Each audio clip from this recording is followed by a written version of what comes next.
everybody! Today, Hani is going to read a few chapters of Wayside School is Falling Down, written by Louis Shacker and illustrated by Tim Hout. Chapter 1, A Package for Mrs. Jules. Louis, the yard teacher, frowned. The schoolyard was a mess. There were pencils and pieces of paper everywhere. How'd all this junk get here, he wondered. Well, I'm not going to pick it up. It wasn't his job to pick up garbage. He was just supposed to pass out balls during lunch and recess and also make sure the kids don't kill each other. He sighed, then began cleaning it up. He loved all the children at Wayside School. He didn't want them playing on a dirty playground. As he picked up the pencils and pieces of paper, a large truck drove into the parking lot. It honked its horn twice, then twice more. Louis ran to the truck. "Quiet!" he whispered. "Children are trying to learn in there." He pointed at the school. A short man with big bushy hair stepped out of the truck. "I have a package for somebody named Mrs. Jules," he said. "I'll take it," said Louis. "Are you Mrs. Jules?" asked the man. "No," said Louis. "I have to give it to Mrs. Jules," said the man. Louis thought a moment. He didn't want the man disturbing the children. He knew how much they hated to be interrupted when they were working. "I'm Mrs. Jules," he said. "But you just said you weren't Mrs. Jules," said the man. "I changed my mind," said Louis. The man got the package out of the back of the truck and gave it to Louis. "Here you go, Mrs. Jules," he said. "Oh," Louis grunted. It was a very heavy package. The word fragile was printed on every side. He had to be careful not to drop it. The package was so big, Louis couldn't see where he was going. Fortunately, he knew the way to Mrs. Jules' class by heart. It was straight up. Wayside School was 30 stories high and only one room on each story. Mrs. Jules' class was at the very top. It was Louis's favorite class. He pushed through the door to the school, then started up the stairs. There was no elevator. There were stairs that led down to the basement too, but nobody ever went down there. There were dead rats living in the basement. The box was pressed against Louis's face, squashing his nose. Even so, when he reached the 15th floor, he could smell Miss Mush cooking in the cafeteria. It smelled like she was making mushrooms. "Maybe on my way back, I'll stop by Miss Mush's room and I'll get some mushrooms," he thought. He didn't want to miss Miss Mush's mushrooms. They were her specialty. He huffed and groaned and continued up the stairs. His arms and legs were very sore, but he didn't want to rest. "This package might be important," he thought. "I have to get it to Mrs. Jules right away." He stepped easily from the 18th story to the 20th. There was no 19th story. Miss Jules taught the class on the 19th story. There were no reserves. At last, he struggled up the final step to the 30th story. He knocked on Mrs. Jules' door with his head. Mrs. Jules was in the middle of teaching her class about gravity when she heard a knock. "Come in," she called. "I can't open the door," Louis gasped. "My hands are full. I have a package for you." Mrs. Jules faced the class. "Who wants to open the door for Louis?" she asked. All the children raised their hands. They love to be interrupted when they're working. "Oh dear, how shall I choose?" asked Mrs. Jules. "I haven't too fair about this. I know, I'll have a spelling bee, and then the winner will get to open the door." Louis knocked the head against the door again. "It's heavy," he complained, "and I'm very tired." "Just for a second," Mrs. Jules called back. "Allison, the first word for you." "Heavy." "Heavy," said Allison. Heavy. Heavy. "Very good, Jason. You're next." "Tired." "Tired," said Jason. Sleepy. "Tired." Louis felt the package slipping from the sweaty fingers. He shifted his weight to get a better grip. The corners of the box dug into the sides of his arms. He felt his hands go numb. Actually, he didn't feel them go numb. "Jenny, package." "Package," said Jenny. "Box. Package." "Excellent," said Mrs. Jules. Louis felt like he was going to faint. At last, John opened the door. "I want the spelling bee, Louis, he said. Very good, John, muttered Louis. Aren't you going to shake my hand? Asked John. John shifted the box to one arm, quickly shook John's hand, and grabbed the box again and staggered into the room. Where do you want it, Mrs. Jules? He said. I don't know, said Mrs. Jules. Where it is? I don't know, said Louis. I'll have to put it down somewhere so you can open it. But how can I tell where to put it until I know what it is? Asked Mrs. Jules. You might put it in the wrong place.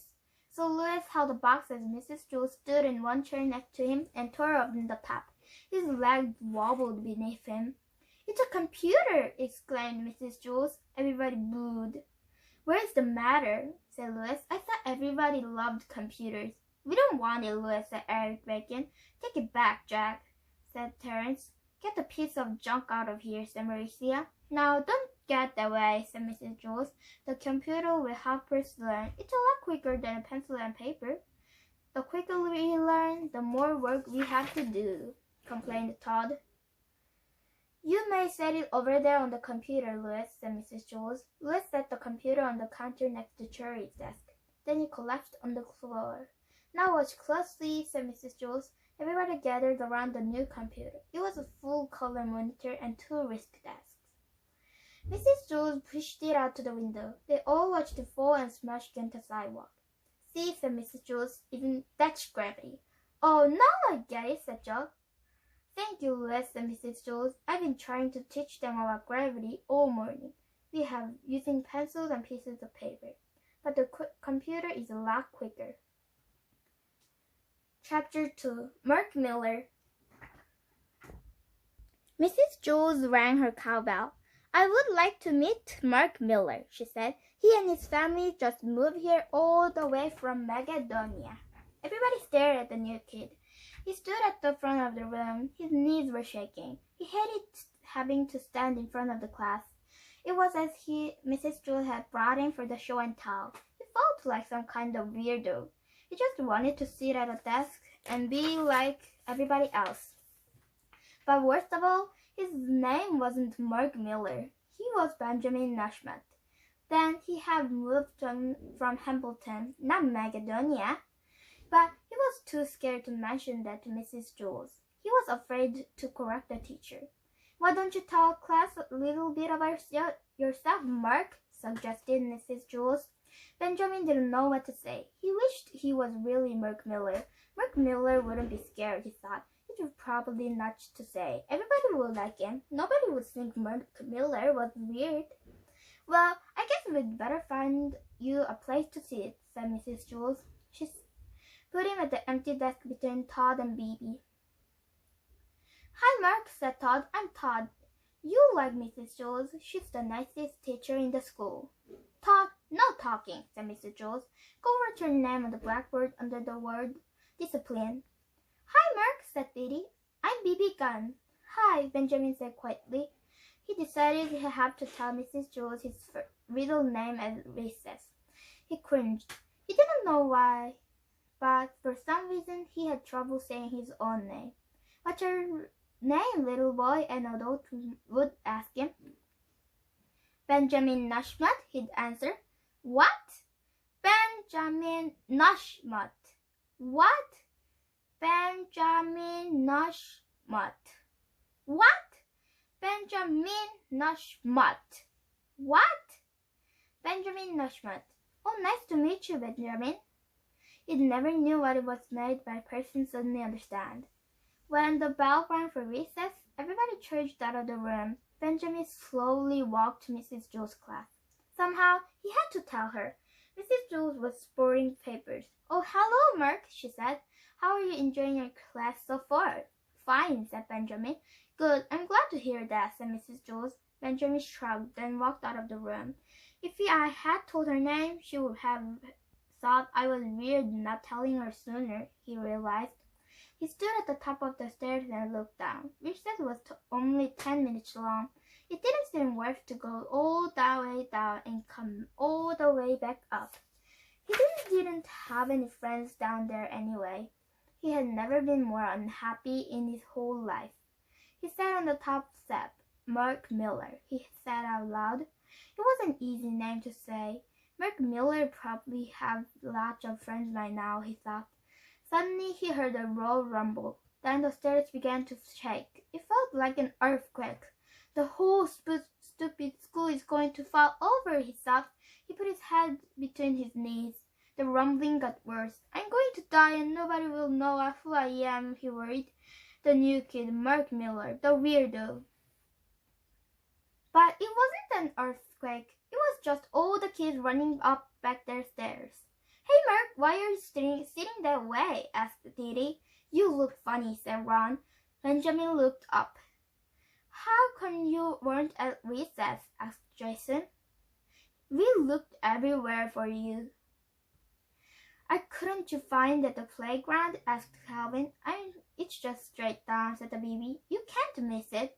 You don't go to the basement, warned Sherry. Whenever you do, don't go to the basement. We'll go down together at lunch, said Todd. That way you won't get lost. Benjamin smiled. He was glad everybody seemed to like him, or at least they liked Mark Miller. He wondered if they liked Benjamin Nashma too. The bell has rung, said Mrs. Jules, standing in the doorway. Now everybody get inside. She made Todd put a check next to his name on the board for being late. Mrs. Jules handed a stack of worksheets to Damien and asked him to pass it out to the rest of the class. Benjamin looked at his worksheet. At the top right corner, there was a right place to put his name. He didn't know which name to put there, Mark Miller or Benjamin Nashmet. He left it blank and started working on the first problem. Louis, the year teacher, entered the room carrying a white paper sack. Benjamin forgot his lunch, he said. His mother brought it. Who? Asked Mrs. Jules. Benjamin, said Louis. There's no Benjamin in my class, said Mrs. Jules. Are you sure? Asked Louis. It looks like a good lunch. I knew my names of the children in my class, said Mrs. Jules said indifferently. Well, I'll just leave it here until I figure this out, said Louis. He left the lunch on Mrs. Jules' desk and walked out of the room. Benjamin frowned. He looked at the white paper sack on Mrs. Jules' desk. He couldn't tell Mrs. Jules his real name now. He'd think he was making up just for a free lunch. He wrote Mark Miller at the top of the worksheet. But one of these days, he knew he'd have to tell her her real name. Chapter 3. Bibi's Baby Brother. Mrs. Jules asked Damien to pass back the homework. Bibi Gunn waited nervously. Except for Earth, her grades had not been very good lately. If she hadn't started bringing home better grades, her parents said they wouldn't let her stay up past midnight. She did her best artwork after midnight. Damien handed Calvin his homework, then Todd, then Joy. Where's yours? Asked Calvin. I don't know, said Bibi. Did you do it? Asked Calvin. Yes, I did, said Bibi. I worked extra hard on it. I hope Mrs. Jules didn't lose it. Damien finished passing out the homework. Bibi never got hers. Bibi, will you come here, please? Said Mrs. Jules. She pushed out of her seat, stood up, and nervously walked to Mrs. Jules' class. I did my work, Mrs. Jules, she said. Really? Yes, I know, said Mrs. Jules. She held Bibi's homework in her hand. Phew, Bibi sighed with relief. I was afraid you lost it. No, I didn't lose it, said Mrs. Jules sternly. She showed the back of the paper to Bibi. Someone had written, Mrs. Jules is fat as a hippopotamus, and she smells like 212. I didn't write that, exclaimed Bibi. I love the way you smell. Mrs. Jules smiled, but if you don't write it, who did? Ray, Bibi instantly replied. Who's Ray? He's my little brother, Ray Gunn. He must have snuck into my room after I was asleep. He's always playing mean tricks on me. He knew how hard I worked on this homework. Well, we'll show Ray, said Mrs. Jules. She gave Bibi an A+. There, you don't think he'll try that again? Thanks, said Bibi. You may have a Tootsie Roll Pop too, said Mrs. Jules. Bibi took a Tootsie Roll Pop out of the coffee can on Mrs. Jules' desk, then returned to her seat. She proudly showed Calvin her A+. The next day, Mrs. Jules asked Damien to hand out back another batch of homeworks. How come Damien always gets to do everything? Queried Kathy. I'm sorry, Kathy, said Mrs. Jules. Would you like to pass out the homework? No, grumped Kathy. I'm not your slave. Damien passed out homework. Again, Bibi didn't get hers. Mrs. Jules called her to her desk. On the back of her homework, someone had written, Mrs. Jules has a head full of oatmeal, and it leaks out from her ears. I didn't write it, said Bibi. Ray, asked Mrs. Jules. Bibi nodded. Why don't you start checking on the back of your homework, suggested Mrs. Jules. I did when I woke up, said Bibi. You must have done it after breakfast while I was brushing my teeth. We had oatmeal for breakfast. She shook her head. I won't brush my teeth anymore. You have to brush your teeth, said Mrs. Jules. My parents think he's such a little angel, Bibi complained. He's always wrecking things, but I'm always the one who gets in trouble. Why can't you be more like Ray, they say. Yesterday he threw all my underwear out the window. Then my mother yelled at me for it. She wouldn't believe that her little daring son would do something like that. Mrs. Jules gave Bibi another A+ and another Tootsie Roll Pop. For Friday, everybody had to write a report and read it to the class. Bibi wrote a report about George Washington. She stood at the front of the room and read it out loud. George Washington never told a lie, not like Mrs. Jules. She lies all the time. That's why her nose is so big, and she snores when she sleeps. So Mr. Jules had to wear earplugs. Everybody was laughing. Bibi stopped reading. What's so funny? She asked. Come here, said Mrs. Jules. Bibi shrugged and walked to Mrs. Jules' class. Mrs. Jules showed her what she had just read. Did I just read that out loud? Bibi asked. Mrs. Jules nodded. I was just reading it, Bibi explained.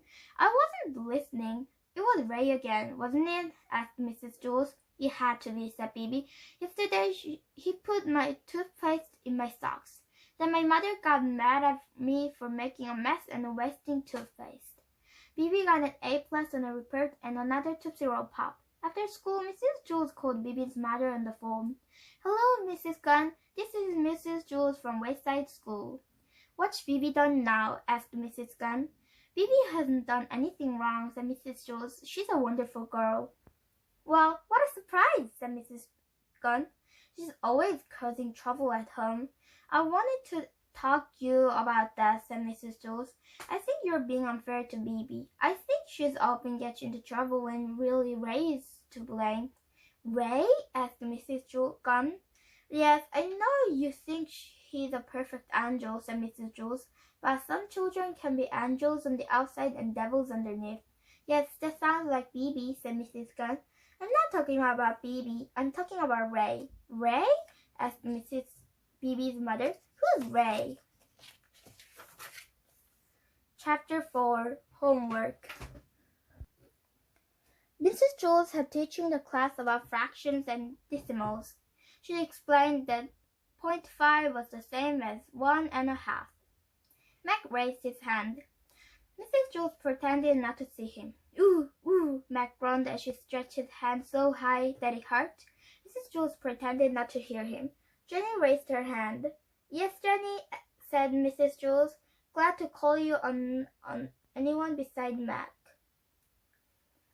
Mac has his hand raised, said Jenny. Thank you, Jenny, muttered Mrs. Jules. Yes, Mac, what is it? I couldn't find one of my socks this morning, said Mac.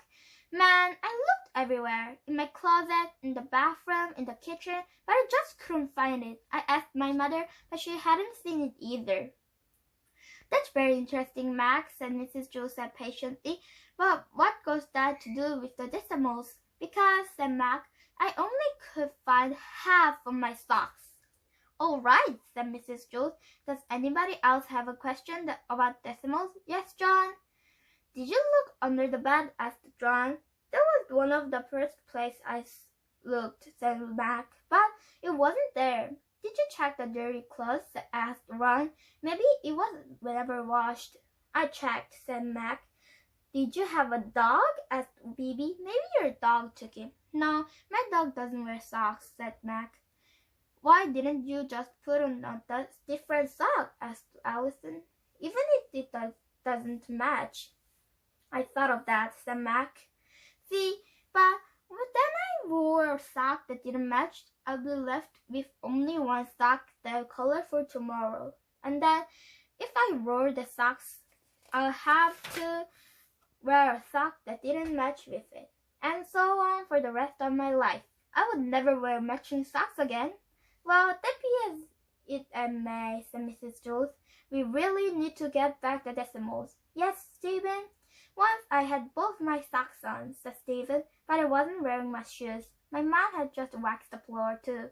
I still slid all around it like I was skating. I was a lot of fun until I fell against the kitchen table and broke 2 dishes.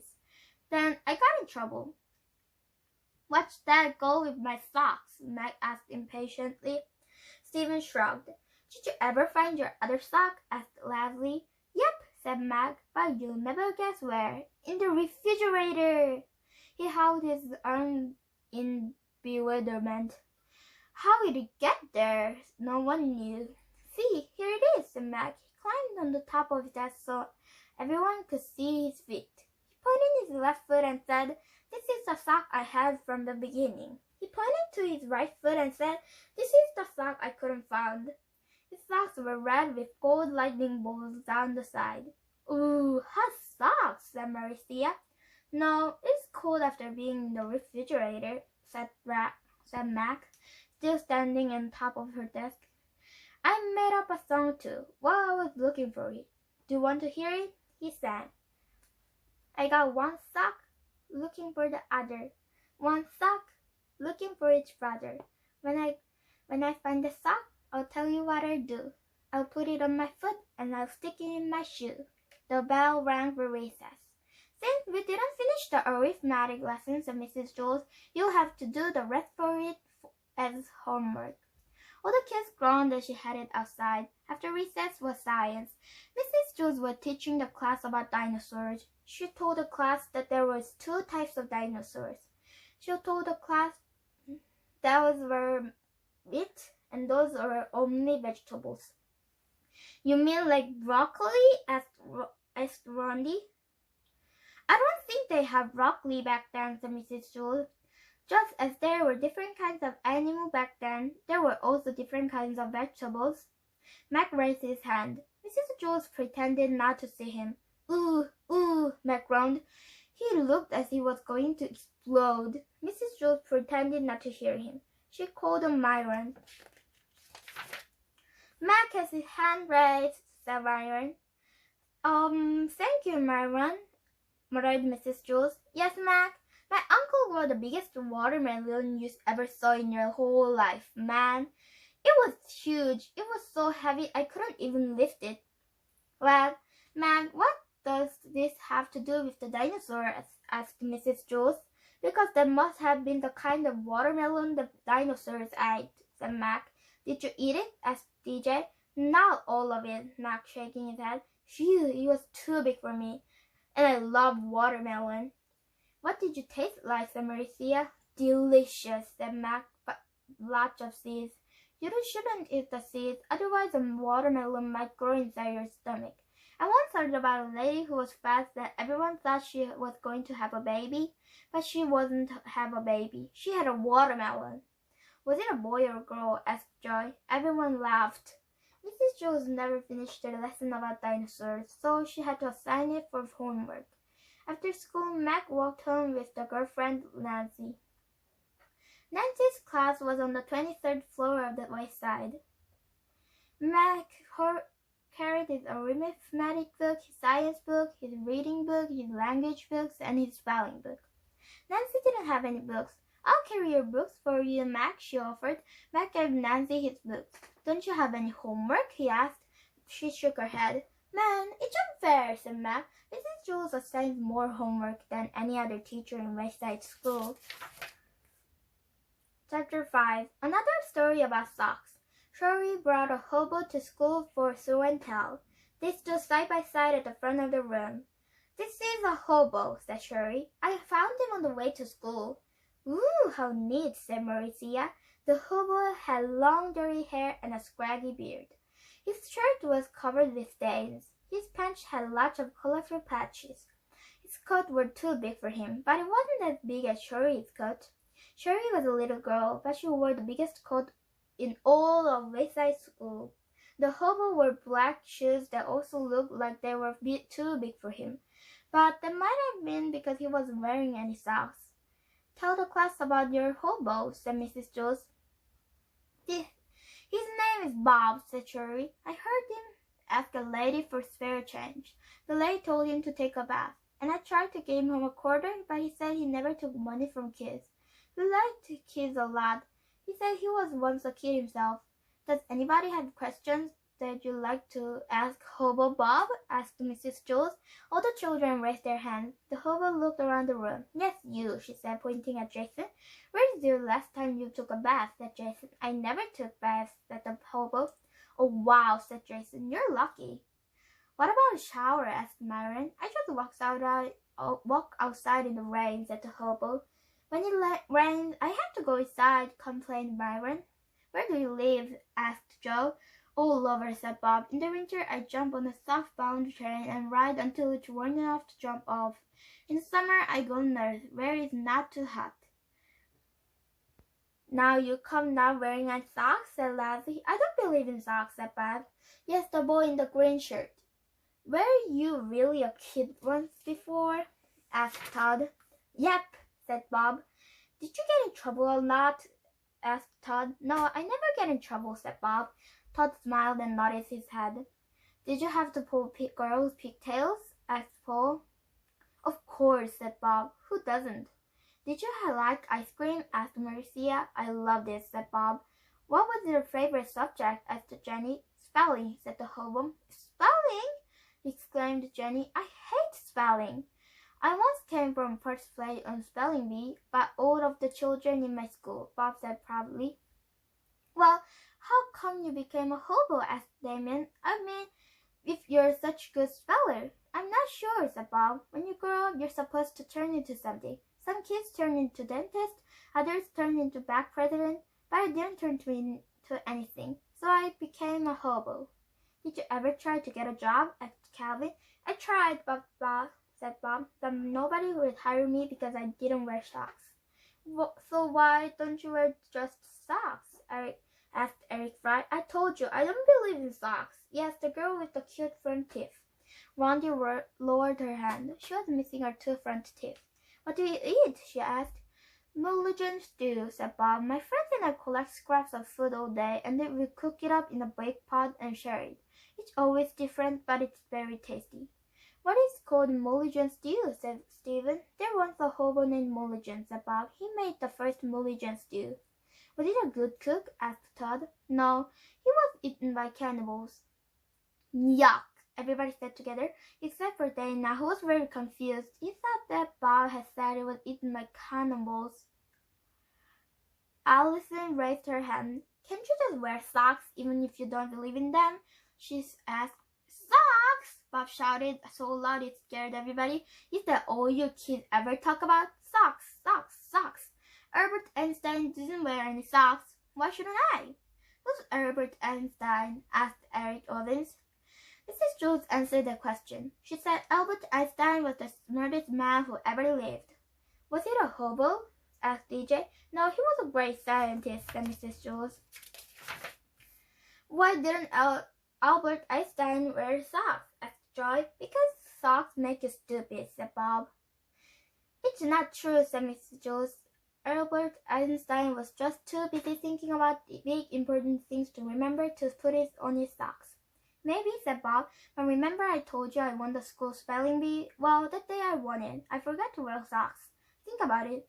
Everybody thought about it. So after I never wore socks again, said Bob. Mac raised his hand. Once I only could find my socks. He said, man, I looked everywhere for it. Under the bed, in the bathroom.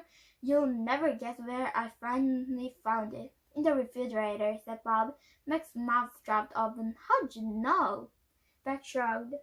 Where else? Everybody had lots of questions for Hobo Bob, but Mrs. Jules rang her cowbell.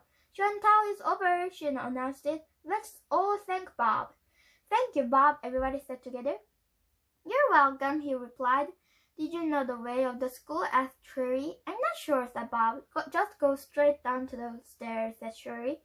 Thank you, said Bob, but don't go in the basement, warned Shuri. I won't, said Bob. He shook Shuri's hand, then waved goodbye to the rest of the class and headed out the door. Everybody waved back. Shuri returned to her seat. It was time for the weekly spelling test. Everybody take out a piece of paper and a pencil, said Miss Jules. The first word is... Wait a second, called Calvin. I'm not ready yet. Mrs. Jules waited until all the children took off their socks.